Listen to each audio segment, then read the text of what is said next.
তুফানে আমি নিজেই ধাক্কা খেয়ে বের হয়েছি। উই আর ওয়েটিং ফর তুফান 2। এক কথায় অসাধারণ একটা মাইলস্টোন হয়ে থাকবে বাংলা ফিল্ম ইন্ডাস্ট্রিতে। আমি তো এটা সেকেন্ড টাইম দেখলাম, আর আমি আরো 3-4 বার দেখব। দর্শকদের একবার না, দুইবার, তিনবার, চারবার করে দেখার উচিত। সন্ধান মেরুরি আগুনেতে নত হয় সব জান, আসছে প্রলয়ের অদম্য এ তুফান। ভালো ছিল, অনেক ডিটেইলিং ছিল। তুফান তো সবাই বলছে যে তুফানে আমি নিজেই ধাক্কা খেয়ে বের হয়েছি, কিছু করার নেই।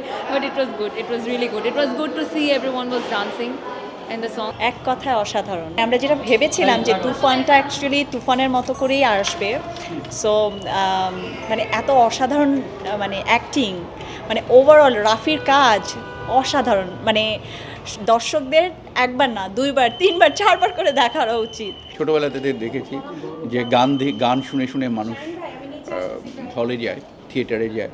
এখন দেখছি যে গান শুনে তারপর আসছে, এটা ভালো লাগছে। খুবই মজা লাগছে। তুফান পুরো টিমের সাথে, শাকিব ভাইয়ের সাথে, সবার সাথে অনেক এনজয় করে সিনেমা দেখছি। খুবই খুবই হ্যাপি আমি। একটা মাইলস্টোন হয়ে থাকবে বাংলা ফিল্ম ইন্ডাস্ট্রিতে, কারণ এই ধরনের সিনেমাটোগ্রাফি, এই ধরনের কালার গ্রেডিংস, এই ধরনের ব্যাকগ্রাউন্ড স্কোর, এই ধরনের অভিনয়, এবং আমরা কিন্তু কিছু নাটকের অভিনেতাদেরকে এই ফিল্মে আমরা কাজ করতে দেখেছি, যাদেরকে আমরা কখনো সচরাচর কোনো ফিল্মে চিন্তাও করি না। কিন্তু সেই মানুষগুলোকে কিভাবে এত সুন্দরভাবে প্রেজেন্ট করতে হয়, এটা আমার মনে হয় রায়হান রাফি ভাই একদম মানে চোখে আঙ্গুল দিয়ে দেখিয়ে দিয়েছে। let the Toofan vibe continue and এরকম এন্টারটেইনমেন্ট যাতে আমাদের দেশে আরও আসে। So we are waiting for Toofan 2 and let's see what happens. আরো অনেক দূর বেগ চলছে, আরো অনেক দূর যাবে। আমি তো এটা সেকেন্ড টাইম দেখলাম, আর আমি আরো 3-4 বার দেখব। শাকিব খানের এক কথায় পরিবর্তন হচ্ছে, the tremendous Shakib Khan, never seen before. আমি নিজেও বারবার অবাক হয়েছি। আপনারাও ছিলেন ভিতরে যখন দেখলেন শাকিব খানের প্রথম এন্ট্রিটা যখন হলো, করে একটা চিৎকার হলো। এই চিৎকারটা আমি বলবো যে সব কিছু, এবং আমি নিজেও চিৎকার করতে আমি নিজেকে আটকাতে পারিনি।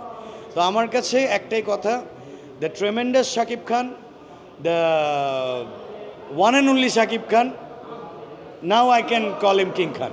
উড়াধুরার চ্যালেঞ্জ, প্রীতম ভাইয়া নেই এখানে, বাট প্রীতম ভাইয়া was on the screen and আমি আমাদের লিরিসিস্টের সাথে বসেছিলাম। তো ওই জায়গাটা অনেক ভালো লেগেছে যে সবাই একসাথে নাচছে। আমার কাছে মনে হয় এই ভিউগুলা অনেক লাইফ টাইম ভিউ, সো আমি ওগুলোর জন্যই ওয়েট করছি। গানের তো গত বছর থেকেই ঘুরে দাঁড়িয়েছে, এবছর তো আরও বেশি এগিয়ে যাওয়ার পালা, এবং অনেক অনেক গান তো গাইলাম, অনেকবার গাইছি, এখন চিৎকার করে গলা একদম ভেঙে ফেলছি। অনেক চিৎকার করছি আমি সিনেমা দেখে। চোখে চোখে কথা বলো, মুখে কিছুই বলো না, ভালোবাসার নামে কেন করো শুধুই চলো না, থাকলে তুমি আশেপাশে মনে আমার আবেগ আসে, প্রেমের লাগে বুকটা করে দুষ্টু কোকিল ডাকে রে, কুকু কুকু কুকু কুকু, মনে বাঁশি বাজে রে, কুকু কুকু।